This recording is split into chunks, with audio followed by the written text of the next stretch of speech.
제가 가진 성경으로는 신약 성경 240페이지입니다. 로마서 1장 18절에서 23절까지를 한 절씩 교독하겠습니다. 하나님의 진노가 불의로 진리를 막는 사람들의 모든 경건하지 않음과 불의에 대하여 하늘로부터 나타나나니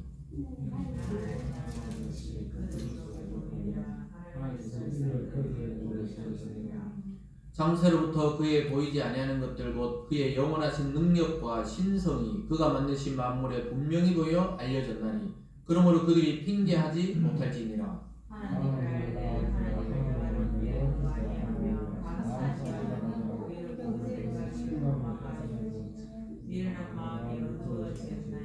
스스로 지혜 있다나 어리석게 되어 함께 하겠습니다. 썩어지지 아니하는 하나님의 영광을 썩어질 사람과 새와 짐승과 기어다니는 동물 모양의 우상으로 바꾸었느니라. 아멘. 기도합니다. 사랑의 하나님 아버지 감사드립니다.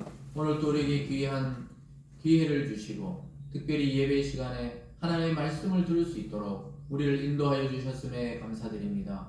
하나님 오늘 또 선포되는 말씀이 우리 각 성도들에게 행하시는 하나님의 음성이 되게 하여 주시고 또 이곳에 나오지 못하고 영상을 통해 말씀을 받는 모든 성도들에게도 동일한 은혜와 축복을 허락하여 주시옵소서. 감사드리며 예수님 이름으로 기도드리옵나이다. 아멘. 오늘 본문의 내용을 중심으로 의로움을 상실한 인간이 생산해내는 것, 의로움을 상실한 인간이 생산해내는 것이라는 제목으로 말씀을 증가하겠습니다. 여러분 하루하루 살아가면서 그 인간의 상상력에 대해서 한번 생각해 보도록 하겠습니다. 인간의 상상력은 생각보다 대단한 위력을 가지고 있습니다. 상상이 현실이 될 때 그 꿈이 실현되는데요. 사람들이 한참 옛날이죠. 지금 비행기가 생기기 전에 사람들은 새를 보면서 우리도 하늘을 저래 자유롭게 날아다니면 좋겠다 이런 상상을 했던 것이죠. 결국은 그런 날고 싶다는 그 욕망이 비행기라는 그러한 이 물건을 만들어내게 되었습니다. 처음에는 아주 비행기가 조잡했습니다. 그냥 진짜 날개 모양으로 만들어서 언덕에서 띄어가지고 한 몇 미터 날아가다가 떨어지는 그런 거였죠. 그래서 근데 우리가 보고 있는 이 현대 비행기의 시초는 라이트 형제들이 자기 만든 그런 비행기 모양이다 이런데 그게 전부 상상을 통해서 인간이 생각을 하기 때문에 그런 걸 만들어낼 수가 있는 거예요. 그래서 비행기를 새를 보면 야 어떻게 날아가지? 그래서 새가 이 날개짓 하는 것, 또 이 바람의 저항을 어떻게 막는 것 이런 것들이 전부 그 비행기에 만들어지는데 사용이 된 원리가 바로 그렇습니다. 그래서 사람은 이 상상력이 뛰어난 사람들이 있어요. 특별히 영화를 만들거나 여러분 매일 보시는 그런 드라마 이런 것들도 이 작가가 전부 일상생활을 통해 느꼈던 것들을 가상으로 상상해서 만들어내는 것들이죠. 소설도 마찬가지입니다. 모든 문학이 그렇습니다. 이 상상과 우리의 느끼는 감정을 발휘해서 그렇게 작품을 만들어내는 것입니다. 여러분도 글을 써보거나 아니면 대표기도 할 때 이 기도를 쓴다거나 이런 것도 전부 우리가 하나님 앞에 이 느끼는 생각과 감정들 또는 상상들 이런 것들을 쓰는데요. 보통 1000만 명이 넘게 본 영화다 이런 경우들이 있죠. 옛날에 이순신에 관한 것이라든가 이런 영화를 보면 우리나라 사람이 5명 중에 1명이 봤다는 거예요. 1000만 명 이러면 말이 1000만 명이지. 코로나 이후로 극장이 지금 점점점 망해가고 영화 산업이 망해가고 있어요. 왜 그러냐 하면은 요즘에는 핸드폰으로 다 젊은이들이랑 청소년들 다 핸드폰으로 받아보지 누가 극장까지 가가지고 또 이 굉장히 많이 올랐대요. 보통 평일에 가면 10,000원 이상 주말에 15,000원이다 막 이러니까 안 가요 극장에. 안 가고 그냥 한 달에 10,000원인가 얼마 요금을 내면 핸드폰으로 다 받아보기 때문에 이제 안 갑니다 잘. 근데 어쨌든 그런 상황 속에서도 1000만 명이 넘는 그런 사람들을 막 극장으로 끌어오게 하는 그런 영화들을 보면 정말 잘 만들었다는 거예요. 감동을 준다거나 큰 웃음을 준다거나 아니면 역사적인 어떤 의식을 가지고 있다거나 이런 것을 통해서 사람들에게 자극을 줘서 보게 하는 거죠. 근데 그거 만든 작가나 감독들은 전부 머릿속에 상상을 하는 거예요. 정말 이순신에 대한 그 전기나 이런 걸 읽고 실제로는 이순신이 뭐 바다에서 어떻게 싸웠는지 볼 수가 없었잖아요. 전부 상상해서 만들어내는 겁니다. 세트장을 만들고 또 바다 위에서 거북선이라든가 이런 모양을 만들어서 이렇게 싸움을 하는 장면을 연출하는 것이죠. 이게 전부 상상력에 대한 그러한 산물입니다. 근데 여러분 영화 다 끝나고 나서 극장에 가만히 앉아 있어 본 적이 있으세요? 가만히 한번 앉아 있어 보세요. 영화 다 끝나고 자막이 올라가죠. 그리고 만든 사람들이 올라가고 마지막에 불이 탁 켜지고 이제 여기 이제 실내 불이 딱 켜진 다음에 벽을 바라보면은 아무것도 없어. 그냥 흰 종이나 흰 스크린밖에 없습니다. 거기 막 그냥 벽에 빛을 쏘고 있는데 우리는 한 2시간, 1시간 반을 막 상상을 하고 있는 거예요, 사실은. 사실 막 바다의 속에 있는 것 같고 막 전쟁을 하고 있는 것 같고 또 아이들 이 애니메이션 보면 막 그 바다 속에 고래와 함께 막 같이 막 들어가 있는 것 같은데 나중에 불이 켜지고 보면은 그냥 하얀 벽밖에 없어요. 제가 지금 무엇을 이야기하려고 하는지 아시겠죠? 사람이 만들어내는 상상이 굉장한 것 같지만 때로는 실체가 없는 것일 수도 있다는 것입니다. 저는 뭐 책을 읽는 걸 좋아하지만 그 대학교 다닐 때는 헤르만 헤세라는 그 작가의 이 단편집들이 있어요. 그걸 막 한번 읽으니까 되게 재밌더라고요. 학교 서점에 있길래. 그래서 막 연이어서 계속 사서 읽었던 적이 있었습니다. 지금도 그 내용은 다 기억 안 나지만은 거기에 나오는 인물들의 이름들이 기억나요. 뭐 크놀프라든가 또 시타르타, 그 석가모니에 대한 그 소설이죠. 시타르타 이런 것들이라든가 또 나레치스와 골드문트 이 친구들 완전히 다른 삶을 사는 그런 인물들이 떠오르곤 합니다. 왜 그러냐면은 읽어봤기 때문에 그래요. 그래서 그 사람에 대해서 이야기를 딱 들으면 그러한 분위기들이 머릿속에 그려지는 겁니다. 물론 헤르만 헤세가 그 소설을 쓸 때 생각했던 것과 제가 그것을 읽으면서 느끼는 감정은 완전히 다를 수도 있어요. 그러니까 작가가 쓰는 의도와 우리가 읽는 독자의 입장에서는 완전히 다를 수도 있다는 것이죠. 그런데 상상이라는 것은 이 소설을 읽을 때 영화보다도 드라마보다도 훨씬 더 풍부해집니다. 왜 그러냐면은 그 글을 따라서 화면을 보는 게 아니라 글을 따라 읽기 때문에 그 상상을 하게 되는 거죠. 시를 읽어봐도 마찬가지예요. 윤동주가 쓴 거죠. 하늘과 바람과 별과 시 이런 것들 볼 때 우리가 그 시를 써보면 알지만은 그걸 들을 때 상상하는 거예요. 야 하늘과 또 하늘에 있는 별들과 또 바람과 이런 것들을 머릿속으로 떠올리게 되는 것이죠. 그래서 이 상상을 한다는 것은 얼마나 즐거운 일인지 몰라요. 특히 이 성경을 읽을 때도 여러분들이 이 영적인 상상력을 덧붙여야 돼요. 아니면 이게 아무것도 살아 움직이질 않는 거예요. 예수님이 갈릴리를 걸으셨다면 갈릴리 그 바닷가가 우리는 모르지만 그 상상하는 거예요. 그 물리를 걸으셨다면 그 물리를 상상하고 또 그 안전뱅이를 일으켰다 그러면 막 앉아있는 그 안전뱅이를 손을 잡고 일으키시는 그런 장면들을 생각해야 되지. 그냥 그렇구나 이렇구나 그냥 넘어가면은 아무 재미가 없는 거예요. 그런데 우리가 이 상상, 지금까지는 긍정적인 상상에 대해서 이야기했다면 오늘 본문이 말하는 의로움을 상실한 인간들이 생각해내는 그런 모든 상상력은 하나님과 반대로 가는 상상을 한다는 거예요. 그 결과가 뭐냐? 우상을 만들어내는 것입니다. 그 사람들이 하나님 외에 다른 신을 자꾸 만들어내는 거예요. 자기가 만들어내는 신을 상상해서 만드는 것입니다. 그래서 인간이 타락한 이후로 끊임없이 우리 마음에서 생산해내는 두 가지가 뭐냐? 하나는 죄예요. 죄를 그렇게 좋아해요. 인간은 죄를 좋아합니다. 남을 미워하는 게 더 익숙해요. 남을 막 사랑하고 좋아하고 이런 것보다는 남을 미워합니다. 그리고 또 하나는 뭐냐? 그 죄의 결과로 우상들을 자꾸 만들어내요. 여러분 우상이 뭡니까? 우상은 하나님이 아닌데 하나님처럼 여기면서 섬기는 것을 우상이라고 합니다. 그러니까 인간은 이 죄를 자꾸 생산해내고 우상을 계속해서 생산해내는 것이 우리 인간의 이 상상력의 삐뚤어진 상상력의 결과입니다.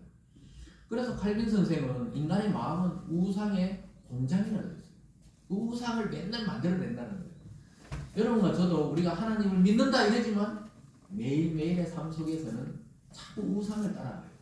물론 뭐 우리가 뭐 어떤 신상을 만들거나 나무에게 절하거나 이러지는 않지만은 자꾸 돈을 따라간다거나 자꾸 인간관계를 따라간다거나 자꾸 세상의 그 명예나 권력을 따라간다거나 이게 하나님보다 더 앞서는 것들이 우리 생각 속에 자꾸 들어와요. 그게 바로 우상입니다. 그런데 참 놀라운 것은 인간이 얼마나 이 상상력이 풍부하냐면요. 그 신을 아주 정교하게 자기가 만들어내는 겁니다. 그래서 지난주에 우리가 오직 믿음으로 사는 사람들은 하나님의 말씀을 따라 살지만 하나님의 밖에 있는 사람들은 뭘 따라 사느냐 오늘 성경이 말씀하고 있어요. 계속해서 자기가 우상을 만들어내면서 그게 하나님이라 생각하고 살아가는 것입니다. 하나님 안에서 의인은 새롭게 태어난 사람을 말을 하는데요. 새롭게 태어나지 않고서는 절대로 하나님을 섬길 수가 없는 것이 인간입니다. 그게 인간의 약점이에요. 우리가 하나님의 형상으로 창조되었지만 이미 타락되어서 깨어져 있기 때문에 하나님을 닮아가기 어려운 상태에 지금 빠져 있습니다. 그래서 하나님 안에서 의인으로 새롭게 태어나지 아니한 사람은 참된 하나님을 섬길 수가 없기 때문에 계속해서 불안하니까 뭔가 만들어내는데 그것이 하나님과 비슷해 보이려고 하는 그 우상을 우리 마음속에서 만들어내는 거예요. 그 현대인의 우상, 가장 강력한 우상은 뭡니까? 돈입니다. 돈이면 뭐든지 해결된다. 자꾸 이렇게 이야기해요. 그 성경에 보면 전지전능한 것이 하나님인데 돈만 있으면 다 된다 생각해요. 그래서 이 말세 때는 돈을 사랑하고 성경이 이러잖아요. 그러니까 하나님을 사랑해야 되는데 돈을 더 사랑하는 거예요. 그래서 막 참 그거 내적으로 사람들이 계속 그것 때문에 싸우게 되는 것이죠. 그래서 하나님의 의가 나타나는 것이 아니고 자기 의지로 살아가는 사람들. 오늘 본문은 지난번에 우리가 살펴봤던 말씀과는 완전히 반대편에 있는 사람들의 삶이 어떤지를 보여주고 있습니다. 그래서 불의한 사람이다. 성경이 이렇게 해요. 지난주 의인은 믿음으로 산다 이랬는데 불의한 사람들은 도대체 어떤 결과와 또 무엇을 생각하며 살아가는지 오늘 말씀을 통해 우리가 듣고 끝까지 믿음으로 살아가는 우리들이 되기를 바랍니다. 네. 오늘 첫 번째로 보면요. 이 불의한 사람들은 결국 하나님의 진노를 받게 된다. 하나님의 진노가 뭡니까? 하나님의 심판을 받게 된다는 거예요. 우리는 놀랍게도 하나님이 가만히 있다가 잘못한 사람들 막 딱 걸려들었구나 하면서 막 하나님 막 그들을 심판하고 이렇게 생각하는데 그런 하나님이 아니에요. 자기가 자꾸 하나님과 반대되는 편으로 가기 때문에 결과적으로 자기의 삶의 행위와 믿음에 의해서 심판을 받는 걸 말합니다. 그래서 믿음이 없는 인간의 삶은 결국 하나님의 진노와 심판으로 끝이 납니다. 인간은 원래 하나님의 형상을 따라 창조되었잖아요. 아까 제가 조금 전에 상상에 대해서 얘기했는데 그 상상력이나 풍부한 그 문화를 창조하는 창조력 이런 게 전부 하나님의 형상의 일부분입니다. 하나님이 그런 것들을 우리에게 마음에 부여했기 때문에 하나님을 닮아 있는 사람이 그런 것들을 만들어내는 거예요. 동물들이나 생물들이나 또는 식물들은 이런 문화를 만들고 도시를 만들고 뭐 차나 비행기를 만들고 건물을 만들고 이런 문화를 이루어내지를 못해요. 물론 자기 나름대로 작게 본능적으로 만들어가는 것들이 있지만 이 인간은 정말 대단합니다. 그런 측면에서 보면 인간은 대단해요. 하나님의 형상이 많이 깨어졌는데도 불구하고 인간은 지금 대단한 수준의 문화를 누리고 살아갑니다. 그것은 바로 하나님이 주신 하나님의 형상이 일부분이 아직 우리 속에 남아있기 때문입니다.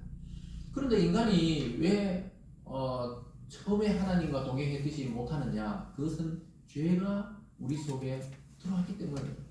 그래서 아담과 하와가 하나님의 약속을 어기고 선악과를 따먹고 나서부터는 인간 속에 죄악이 들어와서 하나님을 닮고 싶은데 죄가 더 가까운 또 죄의 유혹이 더 강력한 그 매력을 갖는 그런 존재가 되어버린 것입니다.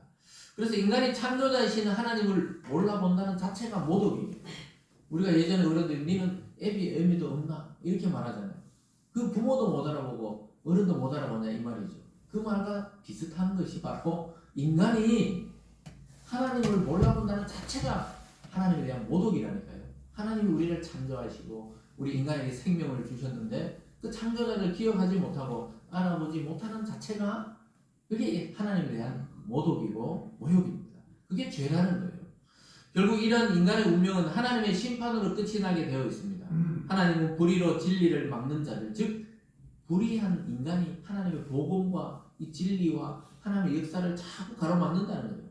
그런 자들에게 결과는 뭐냐? 하늘로부터 심판이 임한다고 말씀합니다. 그게 18절이에요. 18절을 보겠습니다.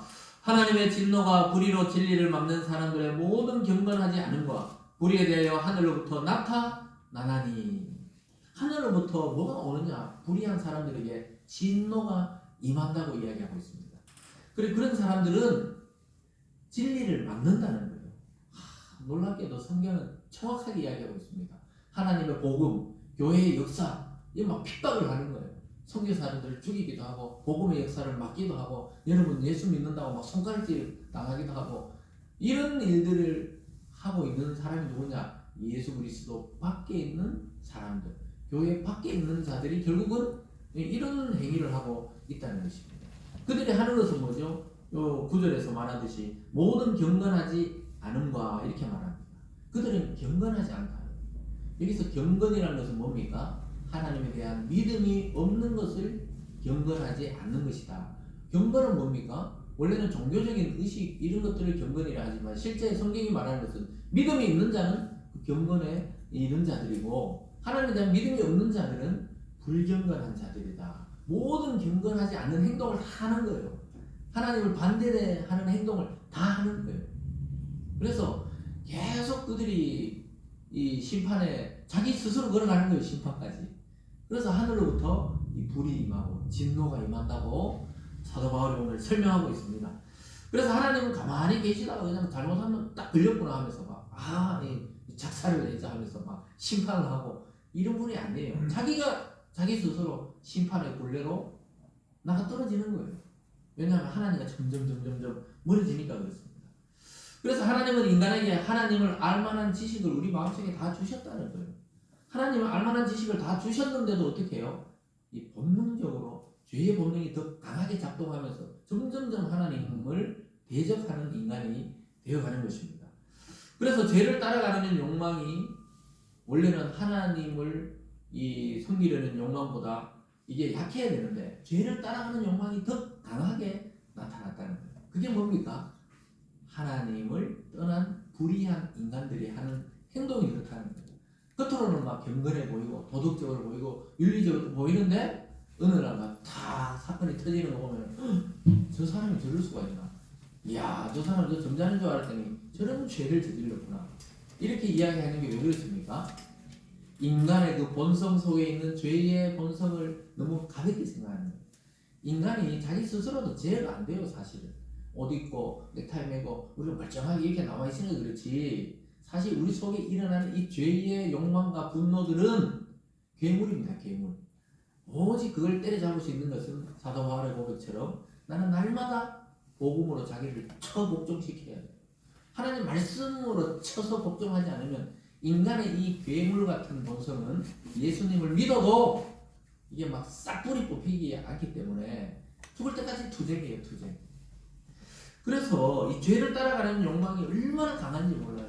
우리는 막 사람들 보기에는 막 범법을 행하지는 않잖아요. 사람을 죽이거나 막 사람을 막 어떻게 하거나 막 이러진 않지만 우리 마음 속에는 막 죽여서 죽여. 네? 이런 욕망들이 늘 이렇게 끌어오는 것을 보게 됩니다. 그 왜 그렇습니까? 우리가 예수님을 믿지만 예수님처럼 완전하지 않기 때문에 그래요. 아직까지. 그러니까 어떨 때는 예수님 안 믿는 사람보다 더 절망하지 우리는. 왜 그렇습니까? 내가 신앙생활하고 예수님을 믿어도 아직까지 변화되지 않는 이 내 죄의 본성들, 또 인간의 이 욕망들, 이 찰거머리 같은 이 죄, 이런 것들 때문에 막 이 고민을 해야 돼. 맨날 며칠을 고민을 해야 정상입니다. 그런데 결국은 뭡니까? 예수 그리스도 밖에 있는 모든 사람은 하나님의 심판과 진노를 자동적으로 받게 되어 있어요. 왜요? 그 밖에 있기 때문에, 그리스도 밖에 있기 때문에, 구원의 길이 없기 때문에 결국은 심판에 그냥 가는 거예요.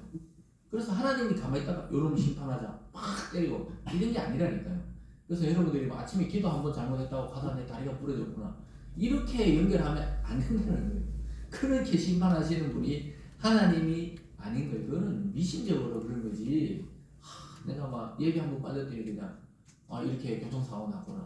이렇게 연관지어서 자꾸 신앙생활을 하면 하나님을 오해하게 되는 겁니다. 근데 보통 신앙이 어릴 때는 그럴 수 있어요. 그러나 하나님이 말씀하시는 이 성경의 진리를 따르다 보면 하나님 그런 분이 아니에요. 자기가 자연스럽게 하나님과 멀어지다 보니까 그런 죄악과 심판에 빠지게 것이죠. 오늘 두 번째로 보면은 하나님이 없다고 핑계하지 못하도록 원래 인간을 창조했다고 말씀하고 있습니다. 뭐라고요? 하나님이 계시지 않다고 핑계하지 못할 정도로 하나님은 이 세상 만물과 인간 자신에게 그걸 심어놨다고 이야기하고 있습니다. 여러분 누구라도 아름다운 자연과 웅장한 그 우주를 바라보면 창조자를 생각하도록 원래 인간은 설계되어 있습니다. 요즘 새벽에 하늘에 별을 보세요. 별 좀 보고 사세요, 여러분. 저는 새벽마다 별을 보는데 제가 새벽에 하는 일이 있기 때문에 나가서 누구를 모셔야 되기 때문에 항상 이렇게 새벽에 이렇게 별을 보는데 너무 아름다워요. 여름에는 좀 이게 탁해서 그런지 몰랐는데 요즘은 정말 새벽마다 이 기온차가 심해서 그런지 새벽에 보면 막 이 동쪽에 그 금성 있잖아요.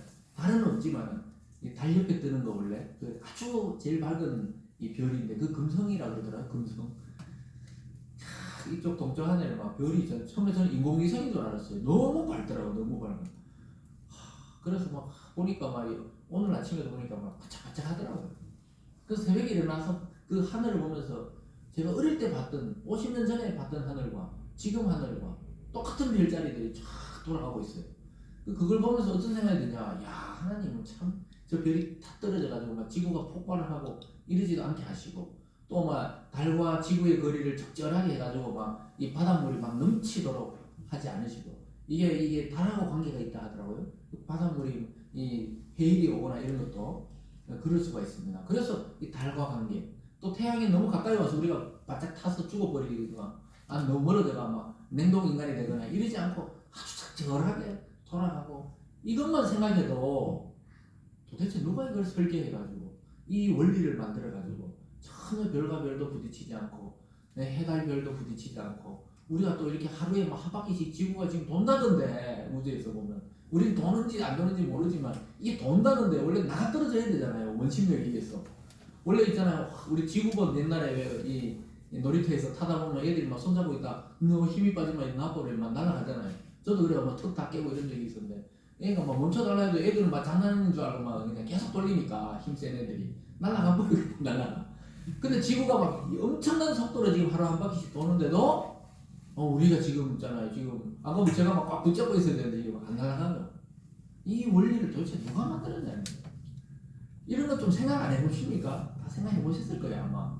얼마나 이 위대한지 몰라요. 이런 걸 생각할 때마다 참 진짜 소름 끼칠 정도로 참으로 놀랍습니다. 야 정말 위대한 예술 작품을 보면은 이 작품을 누가 만들었을까 이렇게 궁금해하듯이 이 우주를 보고 삼라만상을 보면은 이 도대체 누가 만들었을까 이렇게 생각하도록 하나님이 인간의 그 마음속에 장치를 해놨다고 성경이 이야기합니다. 인간 자신을 봐도 그렇잖아요. 여러분 속에 있는 그 양심 어떤 게 선이고 어떤 게 악인지 안다는 거예요. 나쁜 놈들이 나쁜 짓을 하면서 이게 나쁘다는 걸 알아요. 사실 그 범죄 심리학자들이 다 그래 이야기해요. 이게 나쁜 행동이라는 걸 알아요. 마약을 하지 말아야지 하면서 마약을 하는 거예요. 그냥 그럼 막 강도짓을 하지 말아야지 하면서 강도짓을 하는 거예요. 성폭행을 막 하지 말아야지 그 죄라는 거 알아요. 자기들도 일말의 그 양심이 있거든요. 아무리 사이코패스라도 있단 말이에요. 나중에 보면 반성합니다. 잘못했습니다. 유족들에게 미안합니다. 이게 양심이 조금씩 그때 되면은 작동을 하는 거예요. 그래서 인간은 자기의 그 마음속을 깊이 들여다봐도 이건 내가 만들어낸 생각이 아니고 이 마음을 어떻게 만들었을까 신기하지 않으세요? 전 날마다 어떨 때는 신기해요. 제일 신기한 게 두 발로 서 있다는 게 지금 이 몸무게 있잖아요. 그래도 저도 요즘 꽤나 하지만 이 몸무게가 어떻게 두 발이 이렇게 버티고 있는가. 넘어져야 되잖아요. 원래 균형이 안 맞아야 되잖아요. 이 머리 무게가 제일 무겁잖아요. 특히 머리 무거운 사람이 있는데 머리 무게가 얼마나 무거운지 몰라요. 근데 목이 부러지지도 않고 균형이 탁 잡아서 이렇게 살아가고 있잖아요. 너무 신기한 거예요. 여러분들이 저를 보고 있잖아요. 저도 여러분들이 보고 저렇게 생겼구나. 근데 눈을 빼보면 이게 별거 없거든요. 이게 뭐 수정체가 있고 뭐 안구가 있고 이런데 빼보면 안구가 아니고 근데 이게 우리가 이걸 보면서 저 사람은 어떻다 느끼고 생각하고 신기하지 않으세요? 이 과학적인 걸 배제하고 나도 너무 신기하잖아요. 그럼 여러분들 지금 귀로 제 말을 듣고 생각하잖아요. 그래 신기하구나. 이렇게 너무너무 많아요. 그리고 아침에 제가 주일날마다 저 계단에 서서 이제 여러분들을 맞이하고 서 있다 보면 저 창밖으로 겨울에는 아무 잎도 없다가 봄이 되면 새싹이 나왔다가 여름되면 바람이 팔랑팔랑 이게 이고 또 뭐 하늘 구름이 막 쫙쫙 떠가고 또 오늘 보니까 막 저 건너편에 가로수가 완전히 붉은색으로 물이 쫙 신기하구나. 저 혼자 그런 걸 느끼는 겁니까? 이런 것들을 보면은 야 누가 색칠한 것도 아닌데 어제하고 다르게 오늘이 되고 또 애가 우리 집 막내가 요즘에 그거 샤프란이라고 식물을 키우는 데 있잖아요. 아침마다 자러 되더라고 자러. 근데 제가 봐도 신기한 게 아무것도 없는데 막 조금 올라오더니 지금 한 5cm 이상 컸어요. 한 1, 2주 만에 쫙 6cm라고 뒤에서 사인을 주네. 6cm를 쫙 이렇게 컸단 말이에요. 그 신기하더라고. 그냥 흙이었는데 처음에는 물을 줘도 아무것도 없었는데 요 싱크대 앞에 놔뒀기 때문에 맨날 보이거든요. 어느 날 이제 지금 이 정도 올라왔어요. 이 너무 신기한 거예요. 너무 도대체 누가 이렇게 자라게 하고 이 씨에서 발화가 되게 하고 이 씨눈이 생기고 이 누가 열매를 맺게 하냐는 거예요. 이런 거 생각하면은 제가 뭐 촌에서 자라서 그런지 몰라도 너무 신기한 거예요. 보면 그냥 아무 생각 없이 이 모종을 내놨는데 지금 제가 지난주에 창원 내려갈 때 보니까 완전히 있잖아요. 이 들판이 노랗게 다 익었어요. 이미 일쪽에서 막 탈곡을 하고 있어요. 컴바인이 막 지나가면서 볼 때마다 감격하는 거예요. 제가 봄에 내려갈 때 막 이 벚꽃이 날리던 게 어제 같은데 이 벌써 있잖아요. 벚꽃은 나뭇잎이 굉장히 빨리 떨어지더라고요. 나뭇잎이 없어요. 벚꽃은 거의 다. 이런 것들 보면서 1년이 지나고 계절이 지나가고 도대체 이거 누가 이렇게 설계했냐는 거예요. 하나님이 그렇게 했다고. 또 그것을 알 수 있도록 인간의 마음에 장치를 해뒀다고 지금 바울이 이야기해요. 19절입니다. 거기 보시면 이렇게 말해요. 이는 하나님을 알만한 것을 그들 속에 보임이라. 하나님께서 이를 그들 속에 보이셨느니라. 이렇게 말합니다. 알만한 것을 그들 속에 이 인간의 마음 속에 이미 하나님에 대한 감각이 있도록 만들어놨다는 거예요. 정상적인 감정을 가지고 있으면은 누구나 교회 다니든 안 다니든 우리 말고 이 만물을 만든 신이 있다는 것을 감각적으로 아는 거예요. 그 대부분의 그래서 사람들이 신을 섬기잖아요. 하늘을 보고 빌고 바다를 보고 빌고 산을 보고 빌고 그게 이제 착각하는 거죠. 그걸 만드신 분에게 영광을 돌려야 되는데 그 자체에 그냥 비니까 그게 우상이 돼버리는 거예요. 원래 인간은 만물보다 위에 창조됐잖아요. 만물을 다스리고 관리하라 이렇게 하나님 말씀하셨는데 어느 날 타락하고 나니까 만물 밑에 가 있어요. 만물을 보고 막 비는 거예요. 원래는 만물을 통해서 뭘 알라고요? 만물을 만드신 하나님을 발견하라는 거예요. 그 나야가라 폭포 한 번도 가본 적 없지만 거기 가보신 분들은 전부 막 그 웅장한 소리 막 왕왕왕 물소리가 막 이렇게 들린다는 거예요. 그래서 이 교회 다니는 분들은 야 하나님이 정말 작품은 인간이 따라할 수가 없어요. 인간이 아무리 큰 분수를 만들어도 그런 큰 분수대를 어떻게 만들겠어요? 그럼 위대하다는 거예요. 사진으로 봐도 막 위대한데 얼마나 참 놀랍겠습니까?